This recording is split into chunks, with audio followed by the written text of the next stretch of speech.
TSH faible. Quelles sont les causes? La TSH est l'hormone responsable de réguler la production d'hormones thyroïdiennes. Son déséquilibre se manifeste par des problèmes d'hypothyroïdie et d'hyperthyroïdie. La TSH, ou hormone stimulante de la thyroïde, est une molécule qui est impliquée dans les éventuelles dysfonctions de la glande. C'est pourquoi, lorsque nous présentons certains symptômes liés à cet organe, le médecin requiert un examen permettant de mesurer les niveaux de TSH dans le sang. Une TSH faible est le signe d'une altération qu'il faut examiner plus en profondeur. Souvent, cet examen est le premier de plusieurs qui suivront ensuite. Qu'est-ce que la TSH?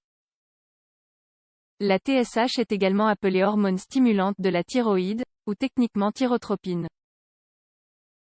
Elle est libérée par l'hypophyse après avoir été stimulée par l'hypothalamus à travers une autre hormone connue sous le nom de libératrice de thyrotropine ou TRH. Une fois que la TSH se trouve dans le sang, elle entre en contact avec les cellules de la glande thyroïde afin de produire deux autres hormones. T3 ou triiodothyronine, elle est beaucoup plus active que la T4 et c'est elle qui exerce les effets sur les tissus. Autrement dit, elle régule leur métabolisme T4 ou thyroxine, elle a une activité minime sur les tissus. Il s'agit plutôt d'un réservoir de T3, car lorsque la T4 atteint les tissus, elle peut se transformer en T3, qui est celle qui exerce l'action finale. La T3 et la T4 vont dans les tissus pour contrôler le métabolisme des protéines, des glucides et des graisses. Par ailleurs, chez les bébés, ces hormones sont très importantes car elles contribuent à un développement normal du tissu cérébral du nouveau-né. Quelles sont les causes d'une TSH faible? Selon une étude publiée en 2017, qui portait sur environ 4554 personnes entre 18 et 93 ans, la prévalence de l'hypothyroïdisme dans la population espagnole était de 9,1%. Par ailleurs, la prévalence de l'hyperthyroïdisme était de 0,8%. Ensemble, ces deux troubles toucheraient donc presque 10% de la population. Chez tous ces patients, il serait alors possible de trouver un résultat anormal de TSH. L'hormone en question se régule par trois voies. La quantité de TRH qui libère l'hypothalamus-l'hypophyse elle-même, qui est responsable de stocker et de libérer la TSH le cas échéant la rétroaction négative des hormones thyroïdiennes. Qu'est-ce qu'une rétroaction négative? Lorsque de nombreuses hormones thyroïdiennes sont produites, elles se trouvent logiquement en plus grande quantité dans le sang.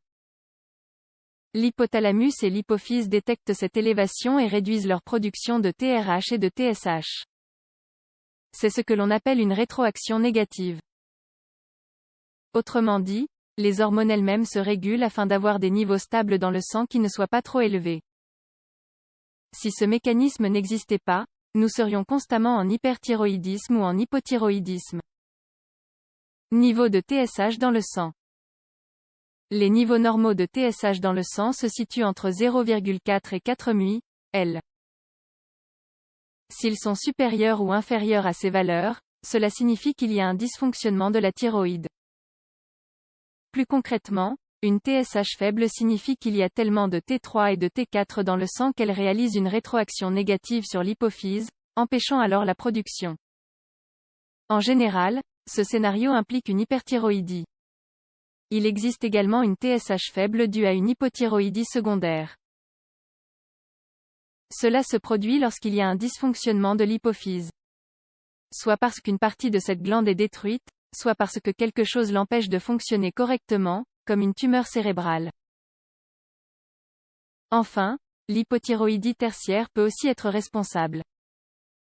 Autrement dit, l'hypothalamus ne fonctionne pas et cesse de produire la TRH. Par conséquent, il ne transmet pas les signaux à l'hypophyse afin qu'elle produise la TSH. Dans le premier cas, quand il y a une surproduction d'hormones thyroïdiennes périphériques, nous trouvons des taux de T3 et de T4 très élevés dans le sang, indiquant alors un surmétabolisme. L'organisme commencera à brûler toutes les graisses et tous les sucres dans le corps pour produire de l'énergie. Traitement des déséquilibres de l'hyperthyroïdie. Les symptômes de l'hyperthyroïdisme sont la nervosité, les palpitations, l'hyperactivité et l'augmentation de la transpiration. On observe également une hypersensibilité à la chaleur, une augmentation de l'appétit ainsi qu'une perte de poids. Si vous pensez être atteint d'hyperthyroïdie, consultez un médecin.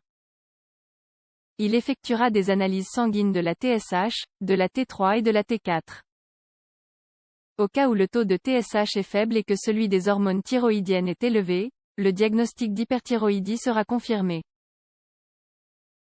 Les causes peuvent aller d'une tumeur de la thyroïde à une maladie auto-immune dans laquelle les anticorps créés surexcitent les cellules thyroïdiennes.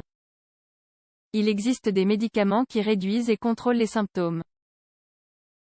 Lisez aussi, hyperthyroïdie, 5 clés pour un petit déjeuner sain et complet. L'hypothyroïdie. Les symptômes contraires aux précédents, comme la fatigue, la prise de poids, l'intolérance au froid et l'hypothermie, sont indicateurs d'une hypothyroïdie. Celle-ci peut être due à une tumeur cérébrale qui détruit l'hypophyse, ou qui la comprime, empêchant alors qu'elle libère la TSH. Il peut s'agir également d'une faible production de T3 et de T4 dans la glande elle-même.